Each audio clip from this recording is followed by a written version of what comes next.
Good morning student, my name is Ramandeep Kaur. ये lecture है आपका बिजनेस ऑर्गेनाइजेशन एंड मैनेजमेंट का। आज हम अपने इस लेक्चर में जो आपका नेक्स्ट टॉपिक है रिक्रूटमेंट प्रोसेस, उसके बारे में पढ़ेंगे। ठीक है, तो रिक्रूटमेंट के मेनली हमारे पास 5 स्टेप्स होते हैं। ठीक है, recruitment planning, strategy development, searching, screening and evaluation and control.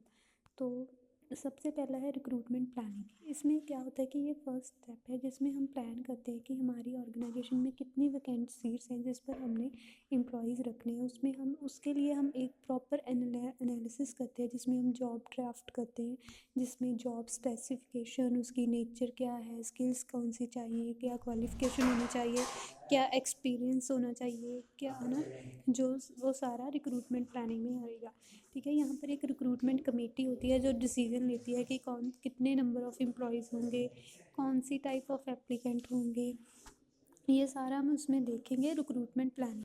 जो मेन एम होता है ऑर्गेनाइजेशन का ये होता है कि उन्होंने ज़्यादा से ज़्यादा कैंडिडेट्स को अट्रैक्ट करना है। क्योंकि कई बार क्या होता है कि जब हम उनको सेलेक्ट कर लेते हैं तो विलिंग नहीं होते कि उन्होंने ज्वाइन करना होता है, जहाँ फिर उनके लिए वो क्वालिफाई नहीं होते जॉब की पोजीशन के लिए। इसलिए ऑर्गेनाइजेशन चाहती है कि उनके पास ज़्यादा से ज़्यादा कैंडिडेट हो जिनमें से वो चूज़ कर सके जो उनको बेस्ट लगे अपने जॉब के अकॉर्डिंग, जो भी उनकी ना टास्क है, क्वालिफिकेशन उसके अकॉर्डिंग जो है उसको फिट लगे अपनी ऑर्गेनाइजेशन में, तो उनमें से वो चूज़ कर सके। ठीक है, नेक्स्ट स्टेप है स्ट्रेटजी डेवलपमेंट। जब हमने जो जॉब ड्राफ्ट बना लिया है ना, हमने देख लिया कि हमें कैसे टाइप के बंदे चाहिए, कितने नंबर ऑफ ना एम्प्लॉयज़ चाहिए हमारे, तो नेक्स्ट स्टेप होता है कि हमने डिसाइड करना है कि हमने कौन सी स्ट्रेटजी है जो अडॉप्ट करनी है जब हमने पर्सनस को, कैंडिडेट्स को रिक्रूट करना है ऑर्गेनाइजेशन में। तो इसके लिए हमें कुछ पॉइंट्स है जो अपने है ना स्ट्रेटजी बनाने में ध्यान में रखने होंगे। तो फर्स्ट है मेक और बाय एम्प्लॉयज़। इसका मतलब होता है कि जहाँ तो फर्म डिसाइड करती है कि उन्होंने लेस स्किल्ड एम्प्लॉयज़ लेने हैं और इन्वेस्ट करना है ट्रेनिंग, उनकी एजुकेशन, और जहाँ फिर उन्होंने हायर स्किल्ड प्रोफेशनल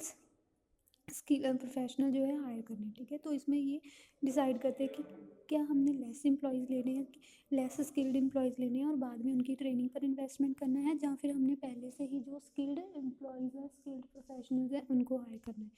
नेक्स्ट है मेथड्स ऑफ रिक्रूटमेंट। इसमें हमने डिसाइड करना है, इसमें में ऑर्गेनाइजेशन के जो मैनेजर्स होते हैं, एचआर मैनेजर्स ने ये डिसाइड करना होता है कि वो रिक्रूटमेंट के लिए कौन सा प्रोसेस जो है वो फॉलो करेगा, कौन सा मेथड जो है वो लेगा, है ना, सिलेक्ट करेगा अपने एम्प्लॉयज़ को किस मेथड के बेसिस पर। जैसे कि हमने कल सोर्सेज किए थे रिक्रूटमेंट में जिसमें इंटरनल एक्सटर्नल आ रहे थे, तो वो एचआर मैनेजर है जो डिसाइड करेगा कि उसने अपनी ऑर्गेनाइजेशन में बंदे किस मेथड से हायर करने हैं। ठीक है, तो इंटरनेट जो है वो डिटेल्ड इन्फॉर्मेशन प्रोवाइड कर देता है कैंडिडेट्स की, और वो हेल्प करते हैं शॉर्टलिस्ट करने के लिए बेस्ट क्वालिफाइड इंडिविजुअल। नेक्स्ट है जोग्राफिकल एरिया। इसमें क्या होता है कि डिसीजन लेना होता है कि हमने किस एरिया से जो कैंडिडेट्स है उनको लेना है, कहाँ से लेना है, क्या उनका ना जोग्राफिकल एरिया उनका क्या होगा, कहाँ से हमने लेना है। तो the firm looks for those area where the handful amount of qualified employees concentrated with a view to cutting the search cost, कि हमें वहाँ से एम्प्लॉय लेने हैं जहाँ पर हमें क्वालिफाइड एम्प्लॉय भी मिल जाए और जो कॉस्ट होगी सर्च करने की वो भी कम से कम है। Next is sources of recruitment.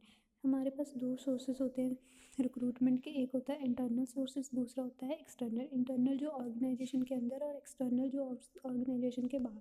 तो ये फर्म ने डिसाइड करना है कि उन्होंने कौन सा सोर्स यूज़ करना है कैंडिडेट्स को हायर करने के लिए। ठीक है, थर्ड स्टेप इज सर्चिंग। जब हमने स्ट्रेटजी प्रिपेयर कर ली, अब हमने कैंडिडेट सर्च करनी। ठीक है, तो इसमें 2 स्टेप्स इंक्लूड होते हैं, source activation and selling. Source activation में क्या होता है कि हमने कैंडिडेट सर्च करने हैं। ठीक है, एक्टिवेट्स जिन्होंने रजिस्टर्स करवाया होता है अपने को एम्प्लॉय प्लेसमेंट सेल पर, है ना, गवर्नमेंट के जो बने होते हैं तो वहाँ पर रजिस्टर करवाया होता है, तो हमने वहाँ से लेना है कि कहाँ से लेना है। तो यहाँ पर होता है कि हमने, तो दूसरा जो है वो सेलिंग में होता है कि हमने कौन सा मीडिया सेलेक्ट करना है ना, अपने हमारे ऑर्गेनाइजेशन में जॉब है उसको हमने किस मीडिया के थ्रू कम्युनिकेट करना है, तो वो सारा आ जाएगा इसमें सर्चिंग में। Next is screening. स्क्रीनिंग का मतलब होता है कि हमने जो हमारे कैंडिडेट हैं उनको शॉर्ट लिस्ट करना है, जो भी उन्होंने एप्लीकेशन भेजी है उनमें से सिलेक्ट करनी है, सिलेक्ट करके उनको शॉर्ट लिस्ट कर कर उनको आगे फर्दर जो प्रोसेस होगा उसको देखना है, उनको स्क्रूटनाइज करना है, शॉर्ट लिस्ट करना है जॉब की रिक्वायरमेंट के बेसिस पर, ठीक है, कि वो अपने रिज्यूम सेंड करेंगे तो उनमें उनकी क्वालिफिकेशन के अकॉर्डिंग, एक्सपीरियंस के अकॉर्डिंग उनमें से जो बेस्ट हो गए उनको सिलेक्ट करके रख लिया जाएगा, ठीक है। तो बाकी की जो एप्लीकेशंस होगी उनको रिजेक्ट कर दिया जाएगा। Next fifth point is evaluation and control. Evaluation control जो है वो लास्ट स्टेज होती है रिक्रूटमेंट में। यहाँ पे वैलिडिटी, इफेक्टिवनेस देखी जाती है प्रोसेस की, और जो मेथड यूज़ किया गया है उसको असेस्ड किया जाता है, ठीक है। यहाँ पर फर्म चेक करती है अपनी आउटपुट कॉस्ट जो इनकट हुई है उसके टर्म्स में अपनी आउटपुट को चेक करती है, ठीक है। तो ये था हमारा स्टेप्स। तो जो रिक्रूटमेंट है वो एक कॉस्टली प्रोसेस है, बिकॉज इसमें बहुत कुछ इंक्लूड होता है, सैलरीज इंक्लूड होती है रिक्रूटर्स की, मैनेजमेंट का टाइम स्पेंड होता है, एडवर्टाइजमेंट की कॉस्ट, सिलेक्शन की कॉस्ट, ये सारी जो है वो कॉस्ट इसमें लगती है। तो इसलिए ये एक कॉस्टली प्रोसेस है। Thus firm is required to gather all, ठीक है। फर्म को क्या होता है कि उन्होंने सारी इन्फॉर्मेशन, रेलिवेंट इन्फॉर्मेशन जो है वो चाहिए था, क्योंकि उन्होंने परफॉर्मेंस रिक्रूटमेंट प्रोसेस की इफेक्टिवली एवेल्यूएट करनी होती है। तो ठीक है, ये एक कॉस्टली प्रोसेस है, ठीक है। ये 5 स्टेप थे हमारे रिक्रूटमेंट प्रोसेस के। अगर आपको किसी भी है ना स्टेप में कोई भी प्रॉब्लम होगी तो आपने मेरे से क्लियर करवा लेना है। Thank you class.